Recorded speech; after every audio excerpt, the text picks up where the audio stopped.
보아, 오늘은 우리가 가족생활 배상책임보험, 일상생활 배상책임보험, 자녀 일상생활 중 배상책임보험, 이 배상책임보험 특약에 대해서 알아볼 것입니다. 해당 배상책임의 경우 위에 세 가지로 나눠져 있습니다. 보험에서 배상책임을 보상하는 특약은 이렇게 세 가지로 나누어져 있습니다. 그러면은 해당 특약별 피보험자의 범위가 다르게 설정이 되어 있다는 것입니다. 이 중 피보험자의 범위가 가장 넓은 것이 요 가족 일상생활 중 배상 책임입니다. 딱 말만 들어도 아, 가장 넓겠구나 라는 생각이 들겠죠. 두 번째가 이거겠죠. 세 번째가 이겁니다.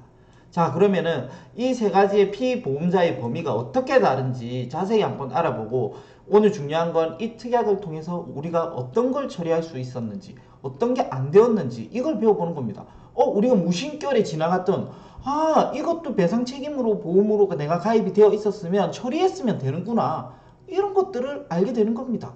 이걸 계속 보시면은 이제 알 수 있습니다. 꼭 이걸 숙지하셔서 다음부터 내 돈이 생돈이 나가는 일을 없게 최대한 이 특약을 활용할 수 있게 그것을 배워보는 시간을 가지도록 하겠습니다. 정말 많은 생활 속에 도움이 되겠죠. 생활 속에 꼭 도움이 될 수 있는 이 특약을 어떻게 100% 200%잘 활용할 수 있는지를 알아보도록 합시다. 자, 그렇다면 배상책임 담보의 종류에 대해서 한번 봅시다. 제가 말했던 가족생활, 일상생활, 자녀배상, 이렇게 세 가지로 나누어져 있습니다. 이거는 바로 민법 제755조 감독자의 책임에서 규정하는 피보험자의 법정 감독 의무자, 이렇게 있으면 말이 너무 어려워요. 어쨌든 이 범위는 이게 너무 어렵지만, 어쨌든 이게 나와 와이프 가족 한 명, 요렇게 된다고 보시면 돼요. 자녀는 나의 자녀가 있다. 그리고 가족은, 가족 배상 책임은 가족의 범위가 얼마나 넓은지를 보시면 깜짝 놀랄 겁니다. 바로 민법 제777조 친족의 범위에서 규정한 친족의 범위인데, 이 친족의 범위가 법적으로 어떻게 되어 있냐, 민법 제777조에는 8촌 이내의 혈족. 아니 근데 요즘 세상에 사촌이 누구인지 오촌이 누구인지, 오촌만 넘어가면 누구인지 잘 모릅니다. 근데도 여기 8촌 이내의 혈족이면 됩니다. 다만 같이 이제 주민등록 등본상 같이 이렇게 주거하고 있어야 되겠죠. 사촌 이내의 인척, 사촌 이내의 인척이면 됩니다. 거기다가 배우자까지죠. 자녀까지 들어가죠. 그러니까 이 범위가 생각보다 엄청나게 넓다는 것을 확인할 수 있습니다. 다만 일상생활 배상 책임과 자녀생활 배상 책임은 조금 더 까다로운 게 요 부분입니다. 이 부분이 어떻게 되어 있냐면, 자 보십시오. 책임 능력이 없는 미성년자 또는 심신상실자가 타인에게 손해를 가한 경우, 내 자녀가 타인에게 손해를 가한 경우 그를 감독할 법적 의무가 있는 자가 그 손해를 배상할 책임이 있다는 거예요. 즉 뭐냐면은 내 애가 이 자녀 배상 책임을 가지고 있는데 법적 의무를 보호를 할 이유가 있죠. 근데 이걸 소홀히 했어, 내가 부모로서. 그러면은 이게 안 된다는 거예요. 그러니까 내가 최선을 다했지만 그러지 않는 경우, 이 말이 너무 어렵잖아요. 감독 의무를 게을리하지 아니한 경우에는 그러하지 아니하다. 이 한국말이 이렇게 어려울 수가 있는지, 내가 이런 걸 보면 특히 보험약관이나 법조문을 보면 상당히 어렵습니다. 감독 의무를 게을리하지 아니한 경우에는 그러하지 아니하다. 이 무슨 말이 이렇게 어렵습니까? 즉 한마디로 감독 의무를 최선을 다했을 때 안 되는 경우에 된다고, 이걸 이렇게 어렵게 적어놨습니다. 자, 그러면은 조금 더 들어가 보겠습니다. 배상책임 피보험자의 범위입니다. 범위를 한번 더 봅시다. 더 쉽게 간단하게. 보험증권에 기재된 피보험자 본인입니다. 그리고 가족관계 등록부 또는 주민등록증 배우자, 즉 두 명이 된다고 보시면 되는 거죠. 자, 가족 일상생활 배상 책임은 보험증권에 기재된 피보험자 본인, 나 들어가죠. 가족관계 등록부 또는 주민등록상 배우자, 들어가요. 여기 똑같죠. 요까지는 똑같아요. 일상이랑. 근데 여기 보시면은 1, 2와 생계를 같이 하고 증권에 기재된 주택의 주민등록상 동거 중인 친척. 이게 범위가 엄청나게 넓어지는 거예요. 그리고 1, 2와 생계를 같이 하는 별거 중인 미혼자녀. 미혼자녀는 된다는 거예요. 별거 중인. 생계를 같이 하는. 자, 그러니까 이게 이 범위가 이렇게 자세히 나와져 있는 거예요. 그 8촌 이내에는 대가족을 구성해서 혹시나 그런 가정이 있다면 우리가 여기에서 다 같이 옛날처럼 같이 산다 이러면 가족생활 배상 책임을 받을 수가 있는 겁니다. 이 정도로 범위가 넓습니다. 보험증권에 기재된 피보험자 본인의 자녀, 범위가 엄청 좁죠. 자녀만 딱 되는 거예요. 거기에다가 아까 전에 앞에서 봤듯이 조건도 까다로워요. 그러니까 항상 우리가 배상 책임을 넣을 때는 무조건 가족생활, 가족 일상생활 배상 책임 보험을 꼭 넣으셔야 하는 이유가 바로 여기 있는 겁니다. 자, 그렇다면 과연 이걸로 우리가 오늘 주제죠. 이런 것도 됐어? 내가 이런 걸 이제는 앞으로 활용해서 받아야 되겠구나. 이런 것들을 알 수 있는 거죠. 자, 그러면 약관이 제일 중요해요. 보험은. 약관에서 어떻게 이것들을 보상하고 보상하는 범위가 무엇인지 약관을 가지고 한번 알아보도록 합시다. 자, 여기에 나와 있습니다. 이게 잘 보일지 안 보일지 모르겠지만 자, 한번 봅시다. 제3조 보상하는 손해의 범위에 대해서 자, 여기서 법률상의 손해배상금, 손해배상금을 지급함으로써 대신 취득할 걸 때는 그 가액을 빼는 거고, 일단 법률상의 손해배상금이 됩니다. 법률상으로 내가 손해를 배상해야 되는 것들을 책임을 져야 되는 것들이 가능한 겁니다. 그리고 이거죠. 방지 또는 경감을 위하여 지출한 필요 또는 유익하였던 비용, 방지 또는 경감, 요게 해석이 엄청나게 중요합니다. 손해방지 의무라는 거죠. 제8조. 이게 간단한 예로 들어볼게요.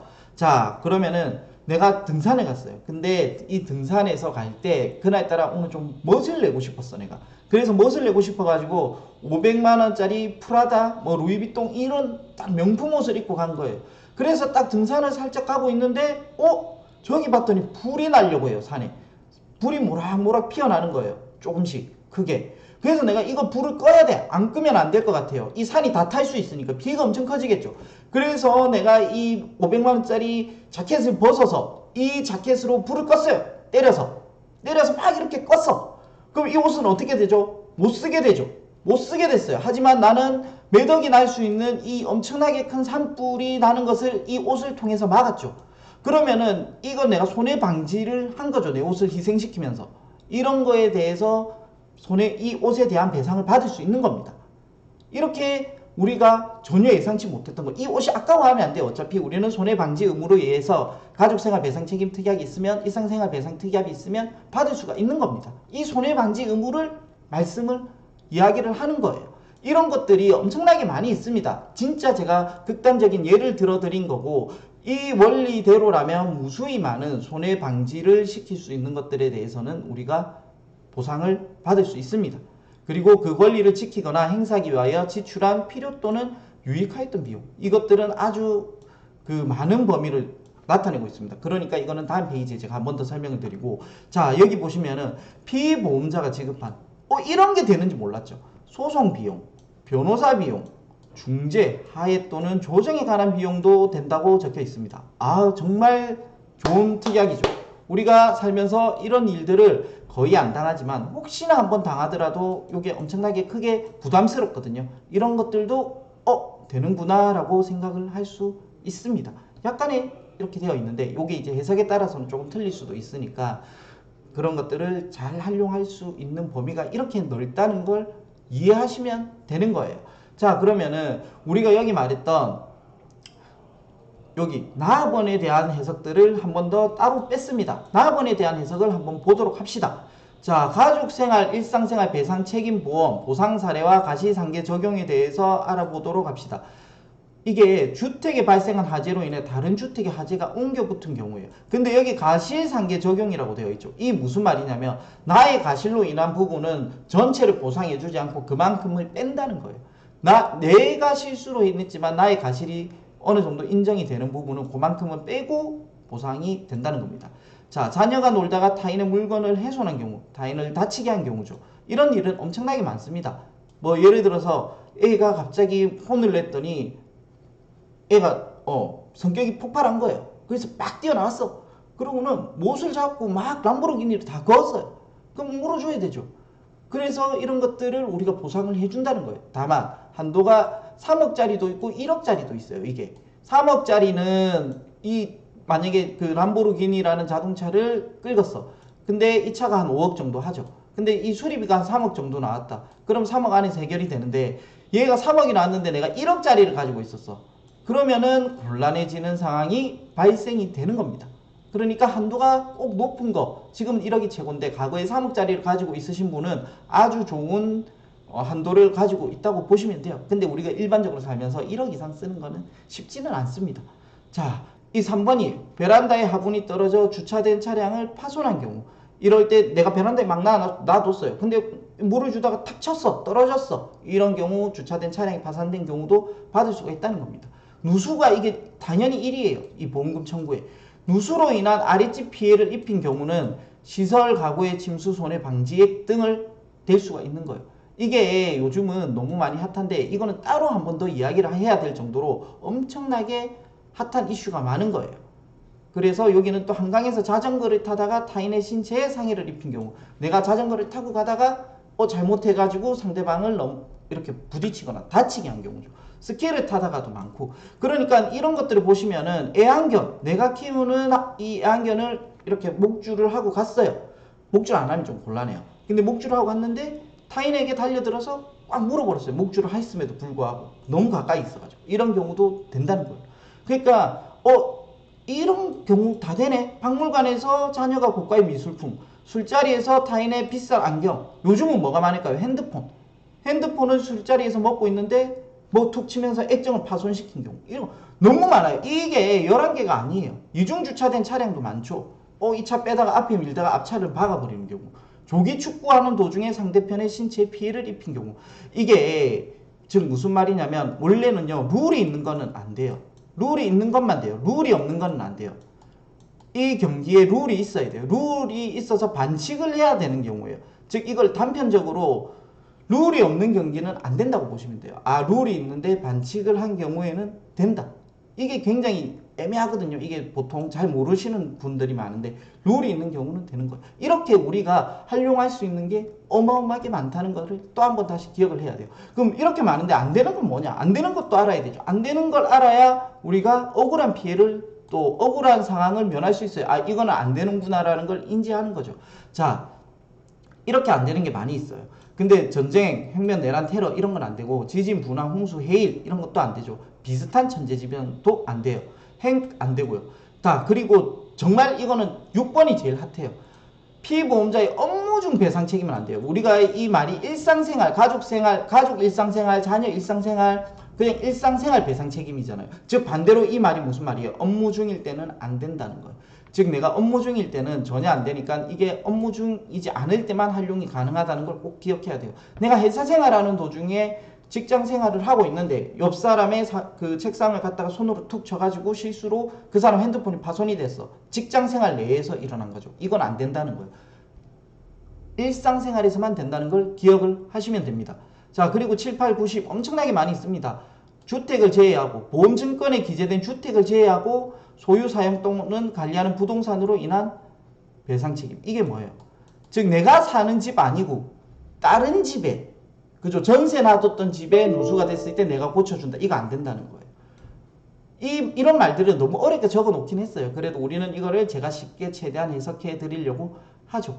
피보험자의 피고용인이 피보험자의 업무에 종사 중에, 이것도 업무죠. 업무 중에는 안 된다는 거예요. 맞죠? 이걸 그러니까 이렇게 엄청나게 안 되는 것들이 광범위하진 않아요. 그냥 핵심 포인트만 몇 개씩 잡으면 돼요. 내가 전세 준 집은 안 되는구나.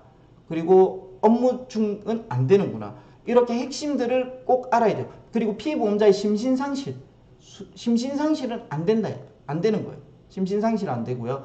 그리고 원동력이 인력에 의한 것은 제외돼요. 무슨 말? 내가 차를 운전 중에 그렇게 타. 이건 자동차 보험으로 가야 돼요. 원동력이 있는 건 안 돼요. 원동력. 즉 무슨 말이에요? 우리가 원동력이 있는 거 요즘 뭐 1인 이거 스쿠터라고 하나? 뭐 있잖아요. 스쿠터는 오토바이고 그 이름 잘 모르겠는데 전동 자전거도 있고 뭐 이렇게 1인으로 이거 타는 거 이쁜 거 멋있는 거 있잖아요. 이런 거 안 돼요. 전동 원동력이 들어간 건 안 됩니다. 그러니까 내가 예를 들어서 전기 자전거 그걸 타는데 원동력이 안 들어간 상태에서는 돼요. 근데 이걸 갖다가 전기가 돌아가서 자동으로 자는 자전거 이건 안 돼요. 그러니까 즉 이런 것들을 잘 아셔야 되는 거예요. 총기도 당연히 안 되죠. 네. 그리고 주택의 수리, 개조 또는 신축 또는 철거공사로 생긴 손해 대행해서는 안 되는 거예요. 이 집을 새로 리모델링 하는 과정에서는 안 된 거예요. 통상적으로 여기를 가만히 있던 게 유지 보수 작업으로 되는 건 되지만 개조 신축은 안 되는 거예요. 그리고 폭력 행위로 인한 배상 책임. 내가 남을 때려갖고 내가 이걸 배상해야 된다. 이것도 안 돼요. 폭력은. 즉 안 되는 것들을 잘 기억을 해 두셔야 돼요. 그리고 또 이제 이게 안 되는 것들을 잘 기억을 해 두셨다면 또 한 번 더 기억해 두셔야 될 게 뭐냐면 이게 본인 부담금이 정말 중요해요. 옛날에 아주 오래된 거는요. 본인 부담금이 2만 원이었어. 그리고 이게 바뀌었어요. 너무 2만 원 하니까 너무 많이 된다. 그래서 20만 원으로 올렸어요. 그죠? 2만 원짜리는 엄청나게 좋은 거죠. 활용할 수 있는 폭이 본인 부담금 20만 원보다 더 커요. 본인 부담금이 존재하기 때문에 내가 물어줘야 될 금액이 20만 원 이하면은 이 특약을 또 사용할 수가 없어요. 그렇기 때문에 무조건 20만 원 이상은 발생이 돼야 되는데 만약에 이 가족생활 배상 책임이나 일상생활 배상 책임 특약이 나만 든 게 아니라 우리 가족 중에 나와 나의 와이프가 다 들었어. 그렇게 된다면은 본인 부담 이 상계 처리가 줄어드는 거예요. 20만 원이 없어 사라져요. 자, 어떤 게 얘기냐? 예를 들어서 30만 원이 나왔어요. 손해액이 30만 원을 물어줘야 되는데 A 보험사, B 보험사 중복 가입이 돼 있어요. 와이프 거랑 내 거랑. 그래서 본인 부담금을 제외하는 금액, 제외 금액이 얼마죠? 10만 원이에요. 왜냐면 20만 원이 되니까. 그죠? 와이프도 있죠. 와이프도 있으니까 여기서 빼면 10만 원이죠. 지급 금액. 그럼 10만 원, 10만 원 두 개를 더하면 20만 원이죠. 이 계약의 보상 책임액이 얼마예요? 10만 원이에요. 그래서 총액 30만 원의 2분의 1을 하는 거예요. 그렇게 되면은 내 본인 부담 금액이 사라진다는 거예요. 그래서 이 특약은 될 수 있으면 두 개를 가지시면 좋고 한 개 있으신 분은 큰 부담은 없겠죠. 옛날 거 2만 원짜리를 가지고 계신 분은. 근데 이게 정말 또 중요한 게 한도가 아까 중요하다 했잖아요. 한도가 3억은 되면 좋고 그리고 요즘은 1억으로 거의 다 바뀌었죠. 거기에다가 2만 원이 본인 부담금 2만 원이 20만 원이 된 거예요. 그 20만 원이 어쨌든 이 계산법으로 인해서 본인 부담금 상계 처리가 가능한 거죠. 그래서 꼭 가족 중에 20만 원이 조금은 부담스러우니까 2명은 꼭 가입을 하셔야 되는 거고 이게 2만 원이 20만 원이 되었는데 앞으로 이걸 많이 널리 알려져서 많은 사람들이 이것을 활용하면 보험회사에서 이게 부담으로 다가오겠죠. 부담으로 다가오니까 2만 원에서 20만 원 되었던 게 본인 부담금이 200만 원이 될 수도 있어요. 그렇기 때문에 200만 원으로 되면 활용할 게 거의 없어지는 거죠. 이렇게 좋은 제도도. 이 본인 부담금이 그만큼 중요한 핵심 포인트예요. 그래서 이게 200만 원이 되기 전에 최대한 20만 원일 때 가입을 해 두시는 게 좋습니다. 그래서 이거는 갱신형이 거의 대부분인데 비갱신형도 있어요. 그래서 갱신폭이 아직까지는 크진 않으니까 이거를 잘 활용하시고 비갱신형을 가지고 있다면 엄청 좋으신 거고 그리고 갱신형을 가지고 있더라도 본인 부담금 20만 원일 때 꼭 가입을 하시는 게 좋고 과거에 2만 원을 가지고 계신 분은 엄청나게 좋은 겁니다. 그리고 3억을 가지고 계신 분도 엄청나게 좋고 요즘은 거의 다 1억이라고 바뀌었다고 보시면 됩니다. 그리고 요즘 가입하는 이거 그 가족생활 배상 책임 보험은 어떻게 되냐면 누수에 대한 본인 부담금은 또 늘었어요. 50만 원 정도로. 선택을 할 때 누수는 일단 기본적으로 50만 원으로 하도 누수가 많으니까 본인 부담 금액이 늘어났다고 생각하시면 됩니다. 그래서 옛날 그 가족생활 배상 책임 보험이 월등히 좋다 그렇게 생각하시면 될 것입니다. 그래서 이 가족생활 배상 책임 보험은 엄청나게 활용할 것이 많으니까 잘 숙지하셔가지고 안 되는 걸 또 너무 되려고 하지도 마시고 꼭 되는 것들은 무조건 숙지하셔서 아까 안 되는 거 말씀드렸잖아요. 안 되는 건 잘 기억하셔서 피하시고 되는 것들은 그래도 잘 활용을 하셔갖고 내가 가입한 보험을 잘 넣어놨구나 이런 보람을 느끼셨으면 좋겠습니다. 이상입니다.